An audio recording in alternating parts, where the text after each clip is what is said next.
అందరికీ నమస్కారం. నేను మీ doctor Soumya, child development specialist. ఈరోజు వీడియోలో మీకు పిల్లలను స్కూల్లో జాయిన్ చేయడానికి కరెక్ట్ ఏజ్ ఏది, అంటే ఏజ్ క్రైటీరియా, ఏ ఏజ్లో పిల్లలను ఏ క్లాస్లో జాయిన్ చేయాలి తెలియజేయడం కోసం నేను ముందుకు వచ్చాను. మన సెంట్రల్ గవర్నమెంట్ 2020లో రిలీజ్ చేసిన నేషనల్ ఎడ్యుకేషన్ పాలసీ ప్రకారం 3 years కంప్లీట్ అయిన పిల్లల్ని మనము ప్రీ స్కూల్లో జాయిన్ చేయాలి. అంటే జూన్కి 3 years, 3rd బర్త్డే కంప్లీట్ అయి ఉంటే కనుక వాళ్ళని మనము నర్సరీలో ప్రీ స్కూల్లో జాయిన్ చేయవచ్చు. అలానే 4 years కంప్లీట్ అయిన తర్వాత వాళ్ళు ఎల్కేజీ, లోయర్ కిండర్ గార్డెన్కి జాయిన్ చేయవచ్చు. 5 years కంప్లీట్ అయితే యూకేజీ, అప్పర్ కిండర్ గార్డెన్లో మనం జాయిన్ చేయవచ్చు. సో ప్రీ స్కూల్ పూర్తయిన తర్వాత ప్రైమరీ స్కూల్కి, అంటే ఫస్ట్ క్లాస్కి మీ పిల్లలు రావాలి అంటే ఖచ్చితంగా జూన్కి వాళ్ళకి 6 years కంప్లీట్ అయి ఉండాలి.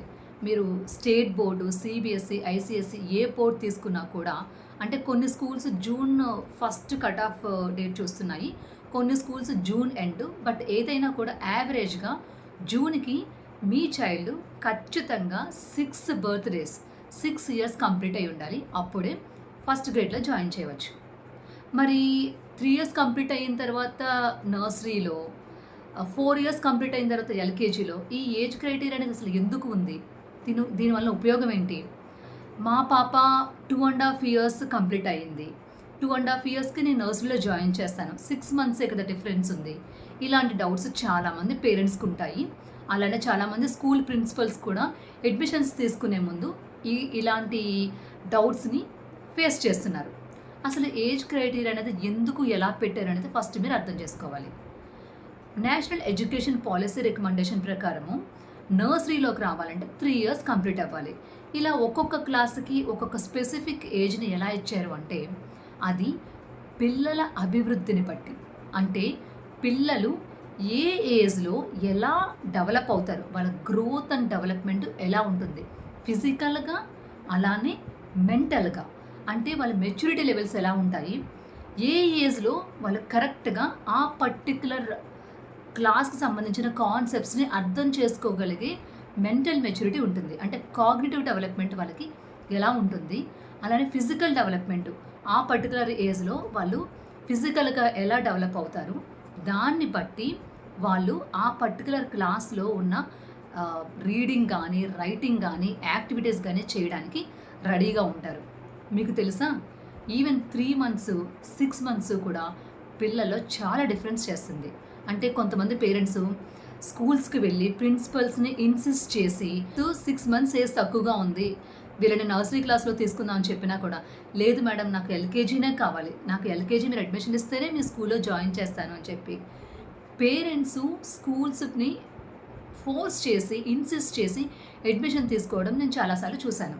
కానీ అక్కడ నష్టపోయేది మీరు కాదు, మీరు ఒక సంవత్సరం ఫీజు వేస్ట్ అవుతుంది అనుకున్నది కాదు, స్కూల్ కూడా కాదు, నిజం చెప్పాలంటే పిల్లలు. ఎందుకంటే వాళ్ళకి ఆ పర్టికులర్ ఏజ్లోకి వచ్చిన తర్వాతే వాళ్ళు ఆ క్లాస్లో చెప్పే సబ్జెక్ట్స్ని, కాన్సెప్ట్స్ని అర్థం చేసుకోవడానికి రెడీగా ఉంటారు. సే ఫర్ ఎగ్జాంపుల్ యూకేజీకి ఏజ్ క్రైటీరియా మనం 5 years అనుకున్నాం, 5 years కంప్లీట్ అవ్వాలి. మీకు తెలిసిందే యూకేజీలో రైటింగ్ వర్క్ కొంచెం ఎక్కువగానే ఉంటుంది. అలానే వాళ్ళని సర్టెన్ థింగ్స్, అంటే కొంతవరకు కొన్ని రీడింగ్ కూడా చేయాలని మనం ఎక్స్పెక్ట్ చేస్తాం. దాని ప్రకారమే వాళ్ళ బుక్స్, అకాడమిక్స్ డిజైన్ అయి ఉంటాయి. మరి మీ పిల్లలు యూకేజీకి ఉండాల్సిన ఏజ్ కంటే ఒక 6 months, 4 months లేకపోతే 1 year తక్కువగా ఉండడం వల్ల మిగతా పిల్లలతో పోల్చుకుంటే వెనకబడి ఉంటారు. వాళ్ళు చెప్పే కాన్సెప్ట్స్ని అర్థం చేసుకోలేరు. ఫైన్ మోటార్ స్కిల్స్, చేతిలో చిన్న కండరాల అభివృద్ధి సరిగ్గా జరగకపోవడం వల్ల పెన్సిల్ సరిగ్గా పట్టుకుని రాయలేరు.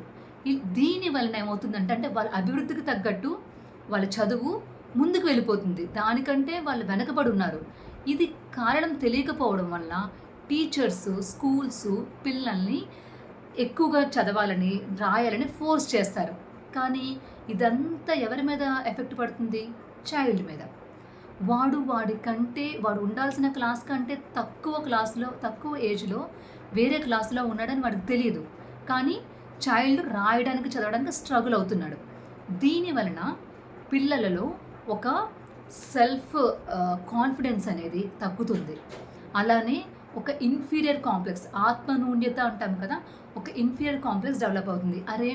మిగతా పిల్లలంతా నేను చేయలేకపోతున్నాను అనేది ఒక guilt feeling, inferior complex develop అవుతాయి. దీని వలన అకాడమిక్స్‌లో వెనకపడడము, డ్రాప్ అవుట్స్ అవ్వడము, ఫెయిల్యూర్ అవ్వడం జరుగుతాయి. సో, ఏజ్ క్రైటీరియా అనేది చాలా చాలా ఇంపార్టెంట్. సో, మీ పిల్లలను వారికి సరైన ఏజ్‌లో వాళ్ళకి నియమించిన క్లాస్‌లోనే జాయిన్ చేయాలని మాత్రం మర్చిపోవద్దు. దీని వలన నష్టపోయేది పిల్లలు, నెక్స్ట్ పేరెంట్స్ గనక. మీరు స్కూల్స్‌ని ఫోర్స్ చేసి ముందుగా వాళ్ళ అడ్మిషన్ తీసుకుంటే చాలా తొందరగా వాళ్ళ ఎడ్యుకేషన్ కంప్లీట్ అవుతుంది అనే ఒక రాంగ్ నోషన్ నుంచి బయటకు రండి. ఒకప్పుడంటే ఎడ్యుకేషన్ అవ్వగానే ఎంత ఫాస్ట్‌గా ఫినిష్ చేస్తే అంత ఫాస్ట్‌గా పిల్లలు గవర్నమెంట్ జాబ్స్ జాయిన్ అవ్వాలని చెప్పి, గవర్నమెంట్ జాబ్స్‌లోని ఎక్స్‌పీరియన్స్ యాడ్ అవ్వాలని చెప్పి ఇలా ఉండేది. ఇప్పుడు ఎంతమంది పిల్లలు గవర్నమెంట్ జాబ్స్ ఆప్షన్స్ చూసుకుంటున్నారు? వాళ్ళకి ఎడ్యుకేషన్ పూర్తయ్యేసరికి చాలా ఆప్షన్స్ ఉంటాయి.